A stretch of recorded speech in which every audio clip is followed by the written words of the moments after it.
नमस्कार दोस्तों, India news के डिजिटल प्लेटफॉर्म पे आपका स्वागत है। मैं लखनऊ से रवि कुमार। उत्तर प्रदेश में 2027 की विधानसभा चुनाव होने हैं और चुनाव से पहले बसपा प्रमुख मायावती ने एक बड़ा फैसला लिया है। वो फैसला लिया है अपने भतीजे आकाश आनंद को मुख्य नेशनल कोऑर्डिनेटर बनाकर। हालांकि इसके पहले भी बसपा प्रमुख मायावती कई बार समीक्षा बैठक करती रही हैं और पूरे राष्ट्रीय स्तर पर बैठकों करती रही हैं ताकि जो बसपा का खोया हुआ जनाधार है वो वापस आ सके। उत्तर प्रदेश के पहले बिहार में चुनाव होने हैं और चुनाव से पहले बसपा प्रमुख मायावती ने आकाश आनंद को बड़ी जिम्मेदारी दी है इस बार और मुख्य जो नेशनल कोऑर्डिनेटर है उनको बनाया गया है। उसके साथ ही अब जो आकाश आनंद है वो किस तरीके से उत्तर प्रदेश में बसपा को मजबूत करेंगे। उत्तर प्रदेश से पहले बिहार में चुनाव होना है, चुनाव में किस तरीके से बसपा का खोया हुआ जनाधार वापस लाएंगे, ये उनके लिए बड़ी चुनौती होने वाली है। हालांकि जिस तरीके से पूर्व में जो भी चुनाव हुए उन चुनाव को लेकर जहां बसपा प्रमुख मायावती ने कोई गठबंधन नहीं किया, हालांकि पिछली बार उन्होंने समाजवादी पार्टी के साथ जरूर लोकसभा चुनाव में गठबंधन जरूर किया था, लेकिन इस बार की अगर बात करें, इस बार बिना गठबंधन के ही बसपा प्रमुख मायावती ने पूरी बसपा के प्रत्याशियों को चुनावी मैदान में उतारा और लगातार जिस तरीके से बसपा प्रमुख मायावती लगातार तैयारियां कर रही हैं, समीक्षा कर रही हैं। आकाश आनंद को 2 बार उन्होंने बाहर का रास्ता दिखाया, एक बार फिर से वापसी की। हालांकि इस वापसी से पहले आकाश आनंद ने अपनी गलतियों की माफी मांगी और ये भी कहा कि साफ तौर पे आने वाले समय में वो बसपा को पूरी तौर पे मजबूत करने का काम करेंगे और निश्चित तौर पर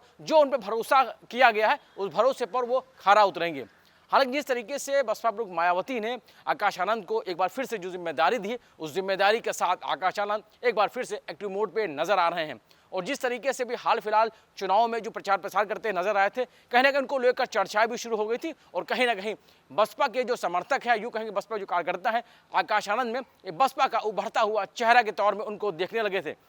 हालांकि जिस तरीके से लगातार एक के बाद उनका जो सक्रियता वो नजर आ रही है और जिस तरीके से वो अपनी खास तौर पर उत्तर प्रदेश की नई टीम का गठन करने को लेकर तैयारी कर रहे हैं, वो कहीं ना कहीं अपने आप में वो बताने के लिए काफ़ी है कि जो उन पर जो उम्मीदें की गई हैं, जो भरोसा किया गया, उस भरोसे पर किस तरीके से वो कायम होंगे। हालांकि बसपा प्रमुख मायावती के बीच बीच में जो समय समय पर जो पोस्ट आते हैं वो साफ करते हैं कि किस तरीके से बसपा प्रमुख मायावती लगातार समीक्षा कर रही है, कार्यकर्ताओं में जोश भर रही हैं और जिस तरीके से पदाधिकारियों के साथ बैठकें करती हैं वो बताती हैं किस तरीके से बसपा प्रमुख मायावती आगामी चुनाव को लेकर जमीनी स्तर पर बसपा को मजबूत करने के लिए पूरी तौर पे कमर कस चुकी है और निश्चित तौर पर उसके लिए आकाश आनंद को जो जिम्मेदारी दी गई है उस पर बड़ा भरोसा भी किया गया है। उसके साथ ही आकाश आनंद ने यह भी विश्वास दिलाया है कि आकाश आनंद कहीं ना कहीं बसपा को मजबूत करने के लिए अपनी पूरी मेहनत करेंगे और जिस तरीके से जो अम्बेडकरवादी होने की जो बात बसपा प्रमुख मायावती ने कही है बसपा को लेकर, वो कहीं ना कहीं चंद्रशेखर आज़ाद के बयान को लेकर की गई है।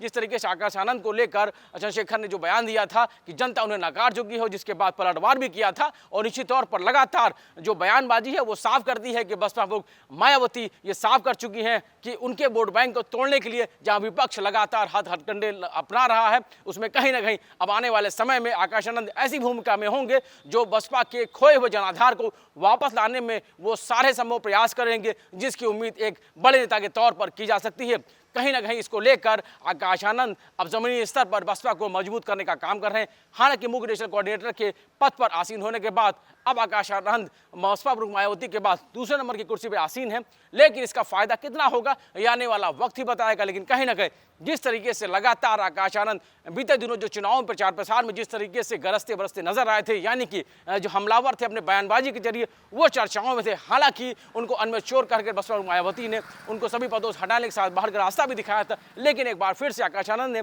अपने जो शब्दों को वापस लिया और कहीं ना कहीं अपनी गलतियों की माफ़ी मांगते हुए बसपा के साथ फिर से काम करने की अनुमति मांगी और बसपा मायावती ने उनको एक बड़ा मौका भी दिया है। और जिस तरीके से नेशनल कोऑर्डिनेटर के तौर पर अब आकाश आनंद है वो बसपा को मजबूत करने का काम कर रहे हैं। अगर हम बात करें तो बिहार में विधानसभा चुनाव होने हैं और उसके बाद उत्तर प्रदेश में 2027 के विधानसभा चुनाव होने। हालांकि इसमें कितना परिवर्तन आकाश आनंद कर पाएंगे ये फिलहाल आने वाला वक्त बताएगा, लेकिन कहीं ना कहीं बसपा मायावती के बाद अब आकाश आनंद पर कहीं ना कहीं निगाहें होंगी कि किस तरीके से आकाश आनंद है वो बसपा का खोया हुआ जनाधार क्या वापस ला पाते हैं। ये कहीं ना कहीं देखना होगा, क्योंकि आने वाला समय तय करेगा। जब चुनाव होंगे और चुनाव के जब नतीजे आएंगे तो पता चल पाएगा कि ये मेहनत कितनी काम आई। अभी के लिए इतना ही, देखते रहिए इंडिया न्यूज़।